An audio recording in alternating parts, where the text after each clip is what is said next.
And welcome back. Once more, we're continuing a legionary's life on the second life in what is basically the fifth recording portion of this recording session on Twitch. So if you're watching on YouTube, this will be the fifth part that goes up. We're on the third part of our second life here. I think technically, actually, this is the fourth part of the campaign, because we're playing the second one a little bit faster. But we're still in the middle of battle. Our first portion of the battle went fairly well, but we're going to continue. See if we can keep it going well. Hasdrubal Grisco manages to rally what he can of this fleeing army and forms a new defensive line on the hill close to his camp. He has lost too many troops, however, and their morale must be shaky at best. Your army is waiting at the bottom of the hill when the signal to attack comes through. You fairly outnumber the Punics now. This won't take long.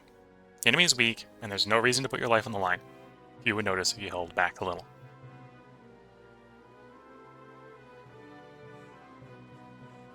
We're gonna fight.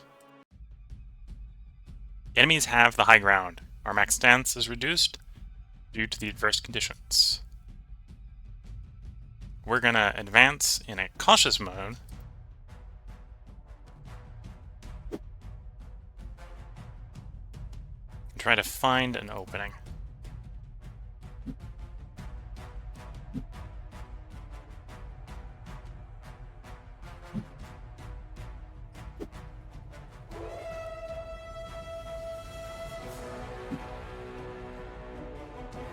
Because yeah, I don't think we're...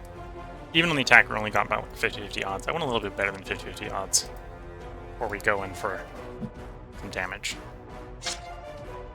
Ouch.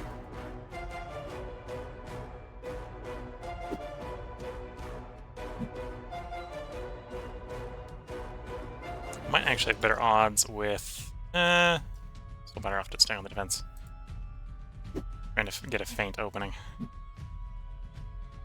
That might be enough. Yeah, that's... Well, we gotta go for the... Well, 50-50 on the arms is probably good enough.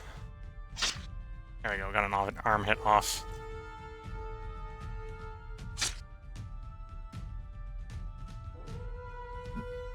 Okay, back to the defense. Looking for another opening.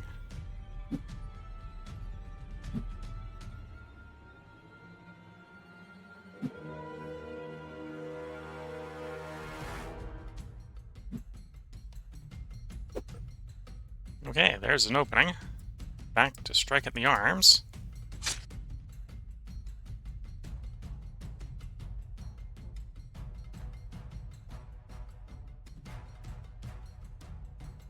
Well, he's gone up a fatigue level, so we can probably push our advantage with his fatigue difference.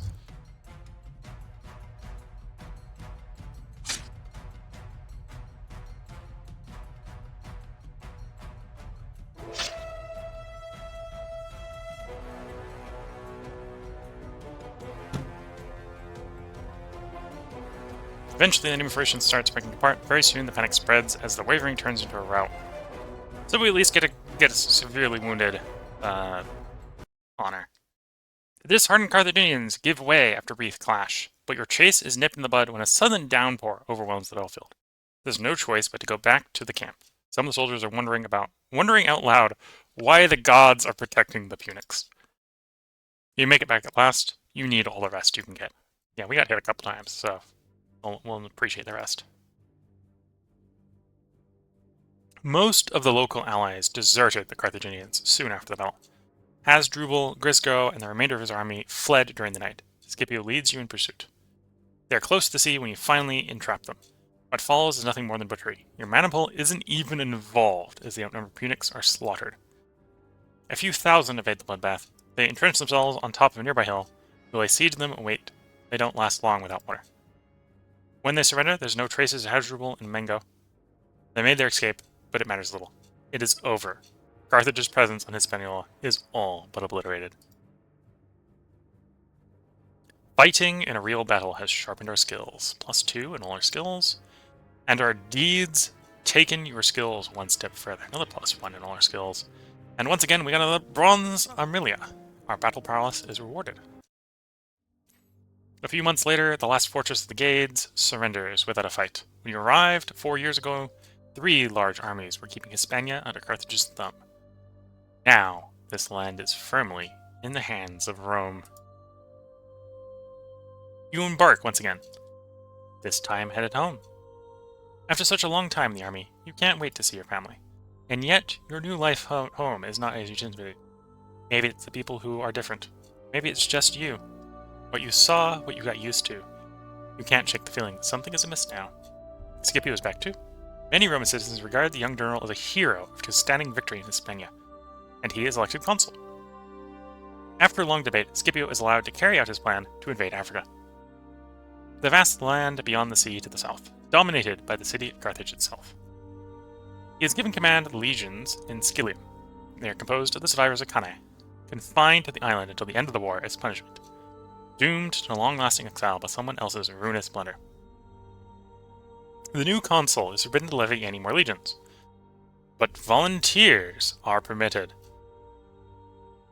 So, I suppose we could technically claim this is the end and end the game. We're not gonna do that. We're gonna enlist. We're gonna keep fighting. We travel to Scylla by sea with Scipio himself, and thousands of other volunteers. From there, the consul intends to launch an invasion of Africa that will hopefully end this war once and for all. And because we're a volunteer, what was previously a proconsul but is now a consul, his opinion of us is increased. We join the 2 existing legions and begin the long months of training and preparations leading up to the new and final departure. However small, your reputation with the consul carries significant weight with your seniors and officers. Your opinion of the centurion is increased by 8. We're now in part 5. And we get back to training. We got 67 in sword skill, we got 59 in shield, we got 50 in javelin. If anything, I probably, other than obviously still focusing on getting sword and shield up, we probably want to focus a little bit on trying to get up that really poor coordination. So let's spar good people. Progress is slowing down, though there is still significant room for improvement. Third of our life span. During today's sparring session, he's willing to bet 5 denarii against anyone who's inclined to challenge him. He's a standard bearer and exceptional swordsman. 2 soldiers step forward, and after measuring luck, Julius decides to fight them both at the same time. Easy to see them is unsettling. As the beaten challengers step out, massaging their aching limbs, Julius asks if there's anyone else who wants to give it a try. We'll give it a try. Facing each other, the wooden practice swords at the ready. We'll go on the offensive. We score a good weapon score. We throw him off balance with a swift strike sequence of feints. Now he's struggling. You find an opening, lunging at him, hitting him in the chest. He ignores the pain and nods as if acknowledging your prowess. The onlookers seem quite impressed. We got our 5 denarii, and we got prudent with the troops. We'll do a little more good sparring. Okay, we're not getting any skill with that. Let's try sparring the best. And we have a good chance of success, so we managed to get some sword and shield skill. Play some dice. Let's do some swimming.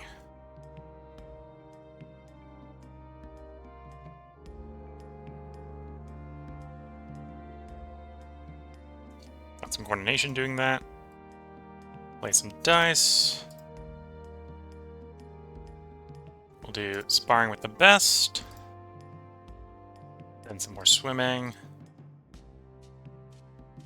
Some dice. Spar with the best. Do some swimming. Play some dice. Spar with the best. Do some swimming. We are raising our coordination endurance, so this is good. What is our pay? What is our... Well, oh, we got 20. Okay, so we got 223, so probably not enough to warrant going and buying and selling stuff. Sparring with the best. Doing some swimming. Play some dice, play a board game. We'll hang out a bit. And then sparring the best. Whatever life is, but again. Scipio is drilling you relentlessly. He used to do this in Hispania, but now he's taking to new heights. He's determined to use the time and relative isolation here in Scylla to transform his army into a flawless, devastating weapon.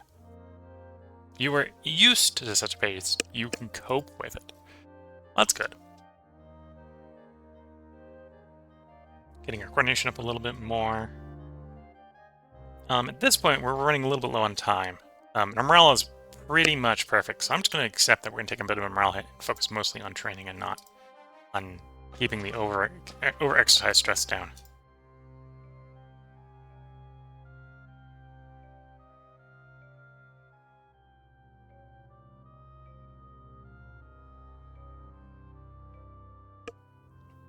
And there we go.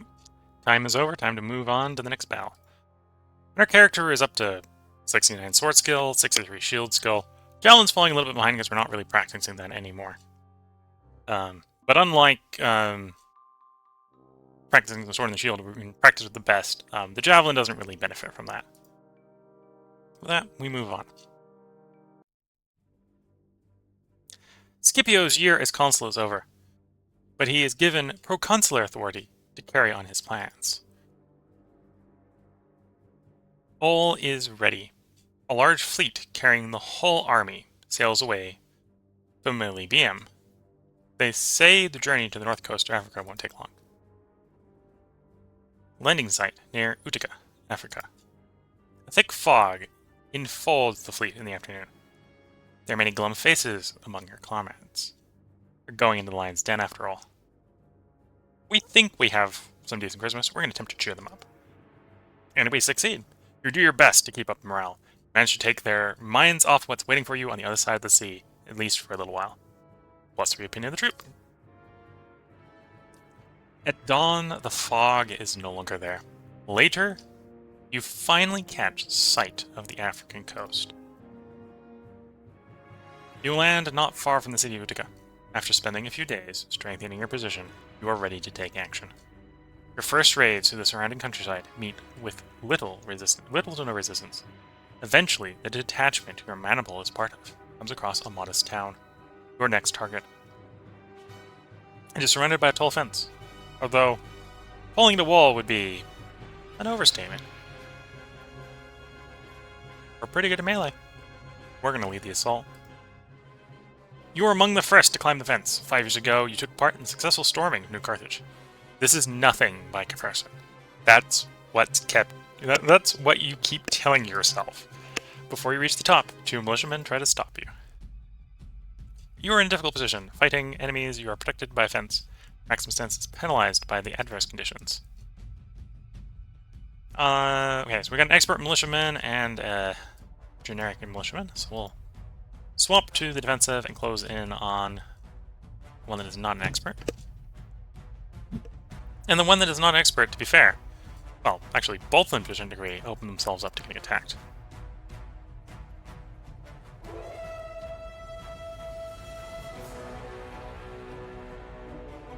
I'm going to try to bring down the expert one first, because he has left himself open. A swift blow to the groin.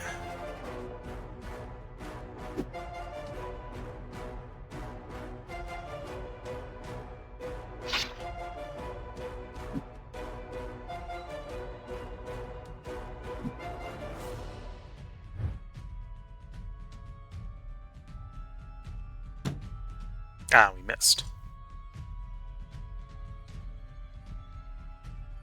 Okay, our odds are getting pretty bad. I think it is time to swap to the defensive and try to recover a bit. And we get that recovery off.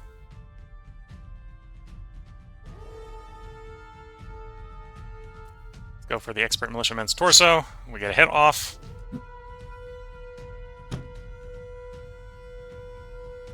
He's still fairly vulnerable. Let's go for a groin hit. And with that, we bring down the expert militiaman, making this a fair one-on-one fight with the less experienced of the militiamen on the defense.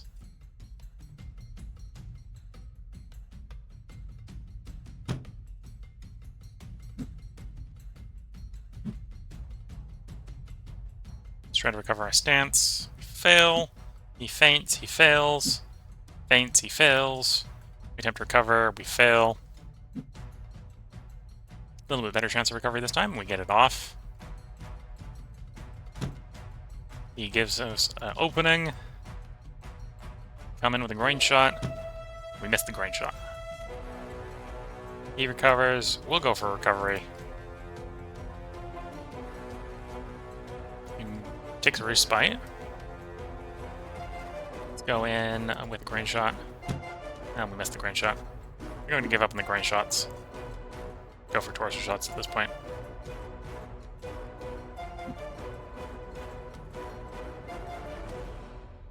First, let's recover our stance. I'd like to cover it a little bit more. Okay, that's probably good enough. Time to go on the attack. Torsoing the last militiaman.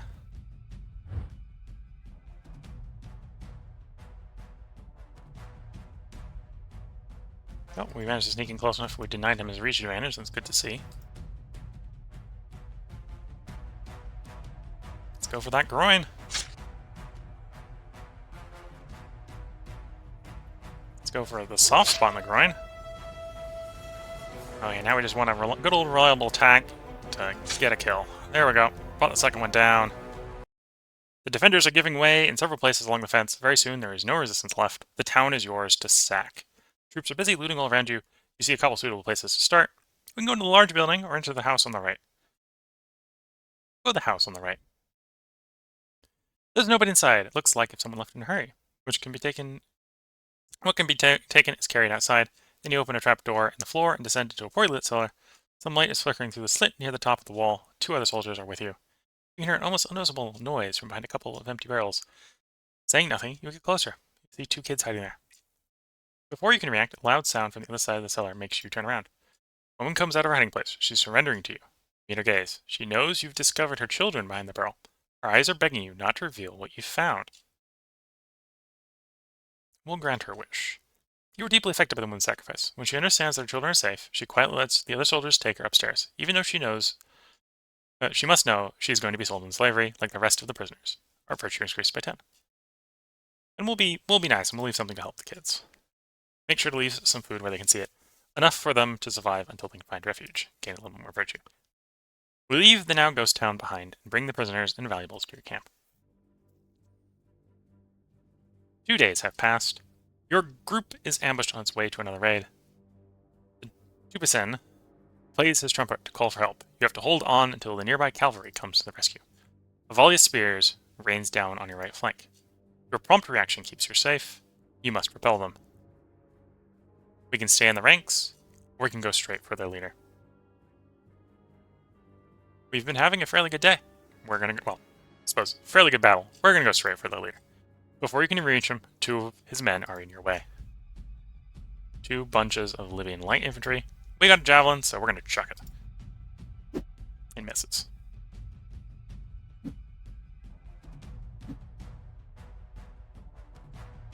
We have a pretty decent to-hit ratio here, so we're just going to go straight for the offensive. Not looking for any openings. Though we will recover if we lose our stance like that.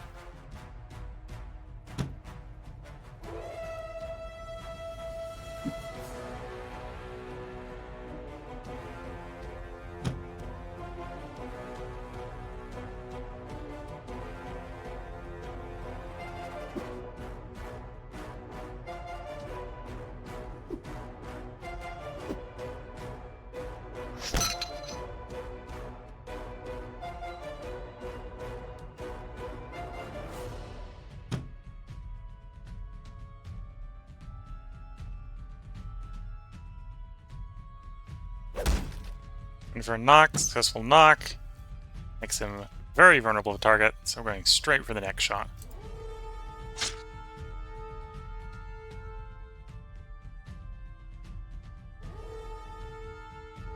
And we'll follow that with a grain shot.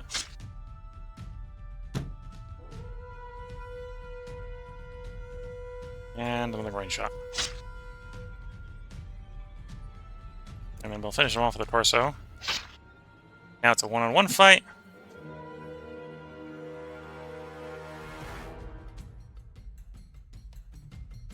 we'll go for a torso shot, because we got a little bit of a disadvantage in stance. He opens himself up. We can go for a groin shot now, with a decent probability. He goes for recovery, so I'll take a recovery as well. Go for a torso shot. Land the torso shot. And we manage to bring him down. There's no chance to rest. Do we still want to go after the leader? I have. In fact, this was actually how I lost in the first life that I played by myself. Was I went after the leader. I believe in this fight, you do not get relieved. So if you're going after the leader, you have to think you can bring him down before you fatigue out. We actually managed to do that previous fight really well, so we're actually still in the first fatigue level. We haven't taken any hits. We're going to make this interesting. We're going to go for the leader. This may be a mistake. He coldly stares at you as you approach. Send the javelin in. Javelin actually hits, but it hits the armor. And because we're actually doing a pretty good job at getting our sword skill up, we actually have a decent chance of hitting him with a torso blow, so we'll push our advantage.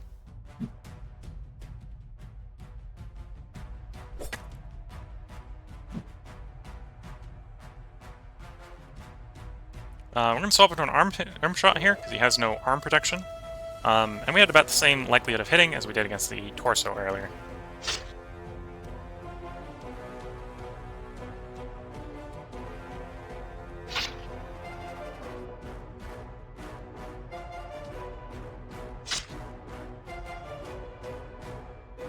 Anyway, he's gone for recovery. I'm going to take the undisturbed recovery. Get my full stance back. Get himself a little bit vulnerable in missing. We got 50-50 with the arm shot, so I'll go for the arm shot.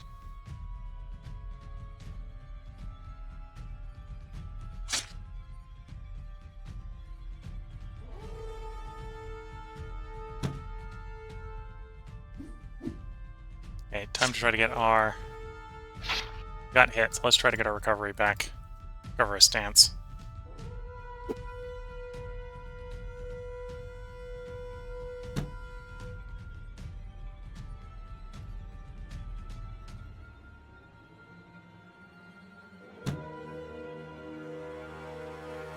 There we go, got our stance recovered all the way. Let's go after his arm. Ah, we missed. He missed too. Let's continue to go after his arm until he goes for a recovery.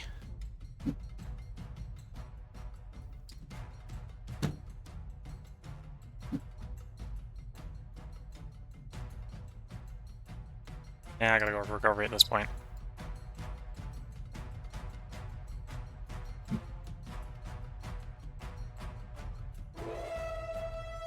He recovered, so we'll get a recovery off.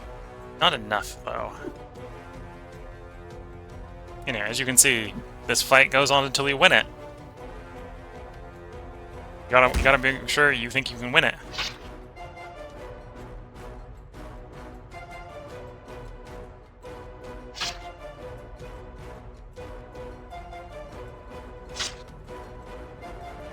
Oof. He's coming in hot, he's coming in hard, and we don't have the stance. We have to focus on trying to recover.